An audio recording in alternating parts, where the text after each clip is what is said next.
How often do you wish you could drop everything, the commute, the business lifestyle, and instead pursue your lifelong dream? For the majority of people, dreams like this will forever go unanswered.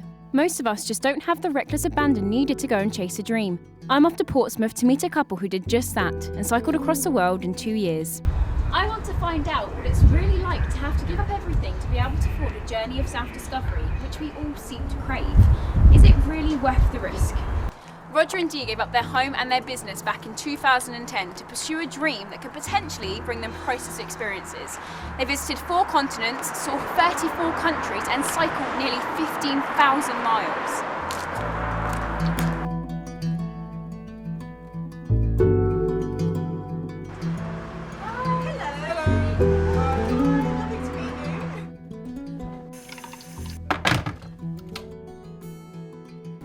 What were your initial thoughts when you first came back after such an epic journey?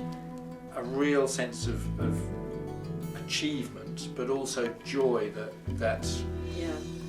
we'd come back to England and that we still loved England as much as we hoped we would. Every day we were getting up and we knew where we were bound for the next day, and we had a changing vista every day. And we had a purpose, from A to B. And it was cycling 30, 40, 50, 60 miles every day, whatever it was.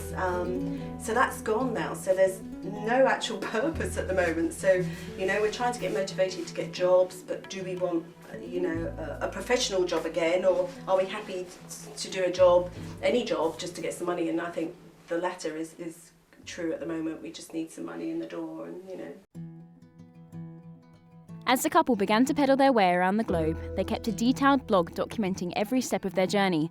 Today, it serves as a happy reminder to everything they experienced together. We found it very tough because it was bitterly cold when we first started, but we just increased our distance day after day, so it didn't hit us too hard. No. Day one, I think we did 17 miles and we were so exhausted. Enough, yeah. I think our longest day on the trip was, in miles, would be 70 miles? Yeah, about 70 miles. So 70, so, but our average probably was about 50.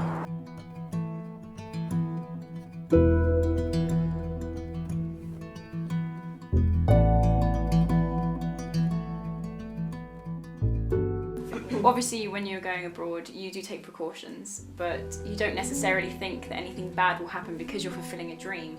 Was there any moment during the trip where you experienced something quite horrific and you didn't really know what to do about it? You were a bit shocked about the whole situation? We thought possibly we may have an incident on the bikes, but we really thought it would be somewhere very busy in one of the major capital cities we were going through. So, Istanbul or Tehran or Budapest, all these capital cities we've been through, all really busy and frenetic. But I had a bad accident on the bike, and it was in Laos.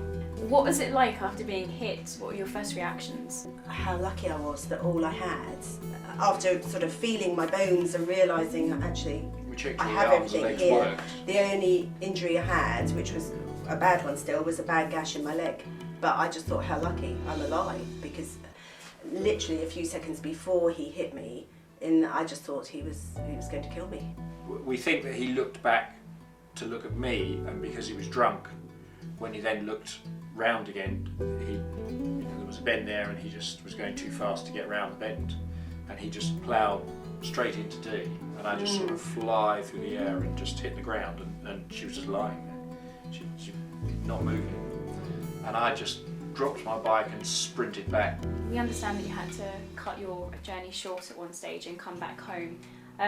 Why was this, and what was it like having to come back after such a long time on the road? I got a phone call to say my dad was quite ill, and we didn't have time to get home. So, Dad had passed away, so... Before we left, he had a quiet word with me in the garage, and he knew that he wasn't a well man, and he said to me, you have to promise me that if anything happens, you won't cut your journey short.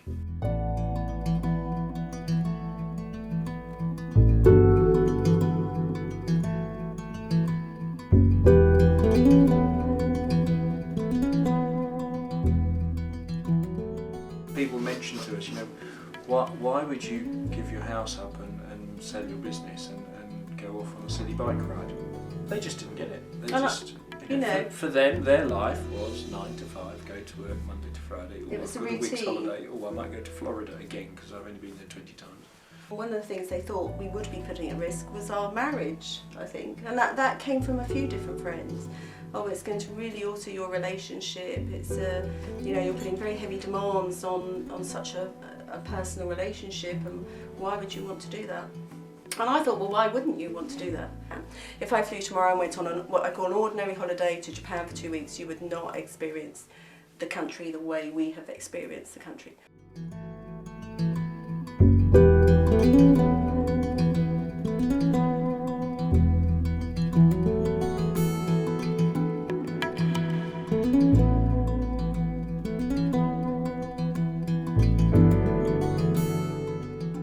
Would you do this trip again? Yes. Yes, yeah, it's been Yeah. amazing. What I would say is, what do you want to do with your one wild and precious life? Now you know all the elements to make the dream cycle. Hopefully you can make an informed decision. Me, however, I'm on my own journey, so back to the studio.